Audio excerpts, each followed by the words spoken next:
শীতকাল পড়ে গেছে আর আমি মেথি শাকের পরোটা করব না, এটা কি হয়? ঠিকই শুনছো, হ্যাঁ, মেথির পরোটা।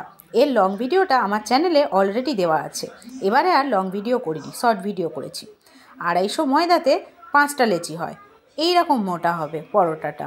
আর তারপরে এতে কিন্তু আমি খুব বেশি তেল দিইনি, অল্প অল্প করে ইমামি হেলদি অ্যান্ড টেস্টির তেল একটু একটু করে দিয়ে দিয়ে আমি পরোটাগুলো ব্রাউন করে ভেজে নিয়েছি।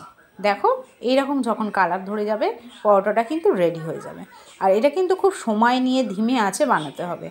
হ্যাঁ, খুব সুন্দর হবে, এত সুন্দর, এত টেস্টি হবে, এতটা সফট হবে।